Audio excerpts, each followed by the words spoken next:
Hey guys, welcome to the Field of 68 YouTube channel. If you like what you see here, hit that subscribe button and you'll get more college basketball content just like this. With the Kentucky Wildcats, because there's some stuff going on right now. I've been critical, certainly, of the roster that John Calipari has put together, which is freshman laden, and in an era in which youth hasn't won in a decade. And this is a younger team than really he's ever had. Since the 2012 Kentucky team. I mean, Correct. that young. And they had a couple, at least veteran-ish guys on that team. Like this team right now, and there's one moving part right now. I tweeted out the other day that Antonio Reeves was likely to go in the portal, and he was at that point. You know, he's registered for classes, enrolled in classes at Illinois State, where he started, according to my sources, had planned on going in the portal. But now Cal is making a strong push to keep him because he needs him. And it's, you know, obviously NIL is going to be pivotal here. There's some question marks on whether Reeves would be eligible, graduating now from Illinois State, you know, taking these classes, the credits transferring over, all that. Potentially, I'm hearing that. Hold on. Yeah. He was at Kentucky and then was taking classes at Illinois State because that's where he was at before? Correct. Why? Well, we don't know the real story of all this. So again, it's a little bit, I don't want to go dig too deep into it because I don't know all the specifics. I don't think anybody really knows all the specifics. But from what I've been told, there were some credits that might not have transferred from Illinois State to Kentucky when he went. Well, if you go back to Illinois State, you're getting those credits back, some of them, right? Like if you got a D, for instance, in a class at Illinois State, and you go to Kentucky, that D might not transfer to Kentucky to graduate. Right. But if you go back to Illinois State, that D might still be okay as far as being able to get. I just think it's so weird that you would transfer from a place and go back and take summer classes there after transferring to Kentucky. Well, I think, again, part of it was the ability to graduate taking those classes, where if you stay at Kentucky and Kentucky isn't going to pay for your – like, that's one thing, too, that people don't understand. Most schools will pay for summer school. Not most, but some, I don't know what the percentage is, but even if you're going to transfer out, some schools will say we'll still pay for your summer school because they don't want it to affect their APR. Right. Yeah. So some will do it. Some will say, no, we're not paying. You're leaving. You're transferring. Why the hell are we going to pay? I understand that, actually. I probably wouldn't pay either. But like you said, in the past, you've needed it for your APR to be able to not take a hit. Anyway, all right, let's move on to Kentucky's roster, because right now it's trending in the way that Antonio Reeves is going to come back to Kentucky. Now, again, we don't know that for a fact until he announces. Who knows? But let's look at this roster right now. And let's look at it with Reeves, even. Let's look at it with Reeves. Because, you know, I think Reeves is a nice player, but we're now acting like Antonio Reeves is like Ray Allen or something. Michael Jordan. Back to save the day. Right. Like Antonio Reeves is a nice piece. Yeah. But he's a veteran. He's a veteran, and that's something that they don't have. Yeah. I mean, I think you look at what they return. Brian Canada, Ugonna Onyenso, and Canada's a walk-on. Right. But that's what I'm saying. Right. They've got three guys that are coming back the arrow too. So it's two that didn't even play last year. I agree. But then you look at who's coming in, and you've got Aaron Bradshaw, now this Jordan Burks kid who looks like he can really score. I don't know much about. I'd see he's ranked in the 160s, and they're really excited about him. Obviously, Robert Dillingham, Justin Edwards, and then DJ Wagner are all super talented, but they're all really young. So it's shocking to see how many people and names are leaving the team. And I think it's even more shocking because when Cal got to Kentucky, I just thought, how can this ever go bad? That's what it felt like. How can this ever not work?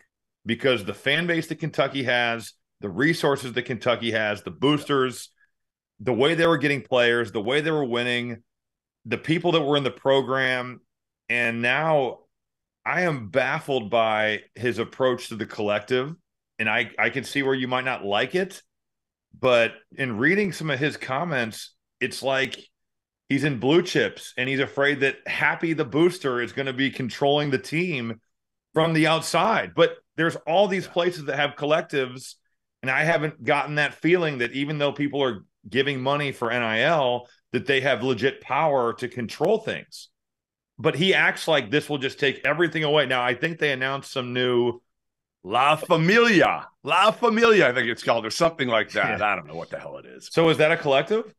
Our partner for today's episode is Athletic Greens. I started taking AG1 during the college basketball season, and I loved the impact that it had on my energy levels. I'm a big coffee in the morning guy, but by the time that the afternoon would hit, I needed another boost. AG1 helped me tremendously, especially on those days when I didn't want to get up off the couch and go hit the gym. Their tagline is AG1 is comprehensive health and the power of habit in one. And man, that could not be more true. It's nearly impossible to eat and drink in a healthy manner in the month of February and the month of March when you are in my business. And AG1 was exactly the supplement that I needed to improve my gut health and cover my nutritional basis for the day. I've continued that into April. I've continued that into May, and I'm going to continue that the rest of the summer. All I have to do is mix a scoop of AG1 with some water, or maybe add it into a smoothie, and I'm ready to go. Do it after lunch, and you'll be ready to go for the rest of the day. If a comprehensive solution is what you need from your supplement routine, then Athletic Greens is giving you a free 1-year supply of vitamin D and 5 free travel packs with your first purchase. Go to athleticgreens.com/field68. That's field 68 FIELD, the number 6, the number 8, and you can get yours now. So check it out and help support this show. Thanks. I don't think it's a collective per se. I don't know how they're doing it. I don't know how they're organized. I could find out certainly here. But yeah, I mean, it's almost like they're behind the time. And okay, yeah, you never dealt with Booster. No, you never dealt with Worldwide Wes. No, he was never a booster. Come on, like he's been helping him since he was at Memphis. Obviously with players, we know that. But to me, obviously you have money, you have support. You know, again, I get back to this roster and I'm just looking at it. I'm like you, how did it get to this point? Again, 10, 12 years ago, we might have thought that this roster, and again, it's a number 1 class in America in a weak class. There's no number 1 player this year. There's no guy that you're looking at in college basketball and saying, holy shit, this dude is a lock one and done. Like these guys are going to be one and dones, but like not lock one and done, lock top 10 pick. I love Bradshaw, and I really like Edwards as well. Those are the two. How much do you worry, though, Jeff, about how much these guys need the ball in their hands? Well, I've said that. Wagner and Dillingham, I was going to get to that. Those two guys are high volume, low efficiency scorers. They both need the ball in their hands. Again, if they get Reeves, they have a shooter, which is absolutely necessary because right now they don't have a proven shooter. How many times in the past couple of years have we said that about Kentucky, though? They have no shooting. And then when they did have shooting, they couldn't get those shooters open looks. And they offensively have really struggled. I just feel like this is so weird how it's gone from, wow, John Calipari runs this offense that is so cutting edge and the dribble drive. And now we're like, some of this shit looks like the Stone Age.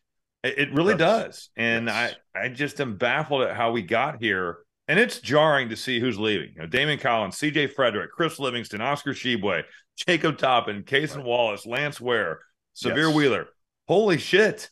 Yeah. That is a ton of talented guys on a team that really wasn't great for a lot of the year and made the second round of the NCAA tournament.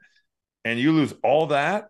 You're really leaning on freshmen, and that has not been the recipe to win in college basketball since Kentucky did it in 2012. Yeah, I mean, listen, again, and they didn't get anything done in the portal. That's shocking, too, because Kentucky is a destination school with tons of money to throw around, unbelievable facilities, unbelievable tradition, unbelievable fan base. How can you not get anybody? I mean, think about this. And I don't mean any disrespect to Kansas State because I think Bramlage is a great building. And they do have history. And I think Jerome Tang has done a phenomenal job.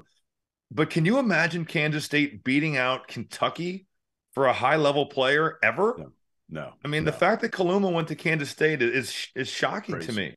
It really is. And they don't have crazy NIL. It's not like Kansas State. Now, again, I think part of the problem is anybody wanting to go to Kentucky right now, any veteran, is looking at it and saying, all right, they got all these top high school players. I don't want to play with these dudes. Number one, people are telling me that they're guys who need the ball in their hands. Number two, I don't want to play with a bunch of freshmen right now. I need to play with older dudes. Like to win. Yeah. No, right, that to makes win. Sense. And you're not going to be the guy. If you're Kaluma at Kansas State, you're probably going to be the guy this year. You know, they're going to focus a lot of what they do around him. Who knows with Kaluma if he's going to get the ball? Who's going to give him the ball? I mean, it was like Hunter Dickinson when he was choosing Kansas, right, over Kentucky. Who will throw me the ball and who can make a shot where I won't get close trapped every time like I was last year. Right. Who do you want to play with? Yeah, you know, that's true. Juan Harris or Robert Dillingham? Yeah. Like it's a no-brainer. No disrespect to Dillingham. He's a freshman, and he's a freshman who's likes to score as well. So, you know, DeJuan Harris is a guy who's just looking to set you up. But, you know, Chris Livingston is the baffling of all the decisions. Okay, listen, we can go through them, right? Cason Wallace was gone. We know that. Oscar, the time had come.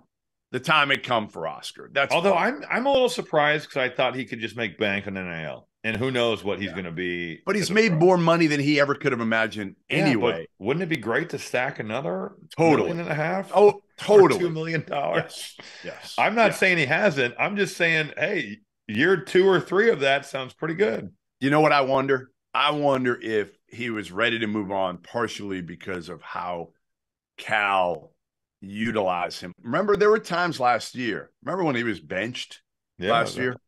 Like, I wonder if that player of the year or the year before.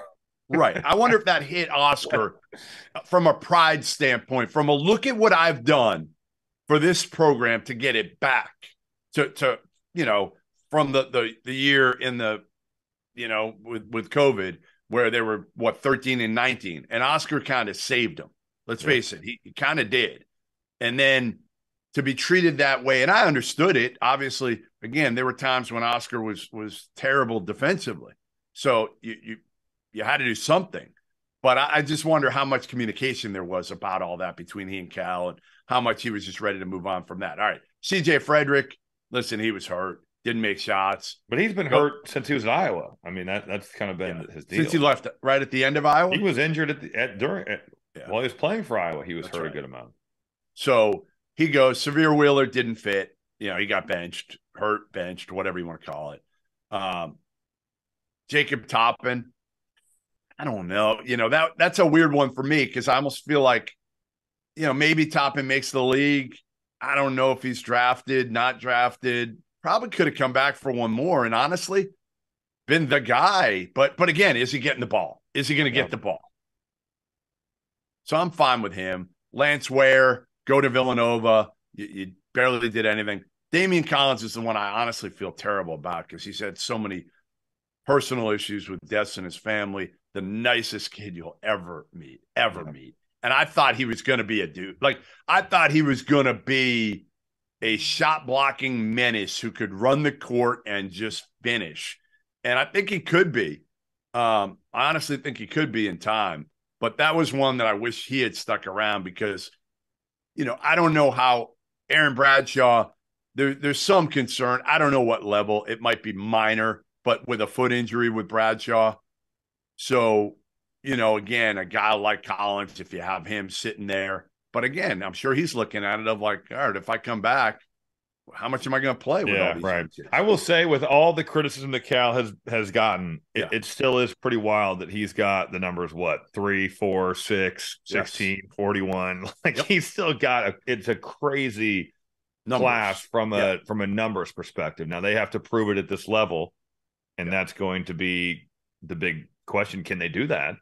But he has gone back to bring in high-level freshmen, but I just don't know if you can win. Where do you see this team? Are they a fringe top 25 team? I just took them out the other day. I put Arizona in, even though I didn't really want to. Wow, what? I did. I put him in at 25. Wait, you said it. I thought you said with Caleb Love. I took him out. You're walking that back? I dumped him out. No, I took him out for about 3 weeks. They were gone. Well, what changed? I don't know. I had the vibe changed. Just something. I didn't want Kentucky in. My take was without Reeves, there's no way you could put him in now. How much crow will you have to eat if Antonio Reeves comes back to Kentucky?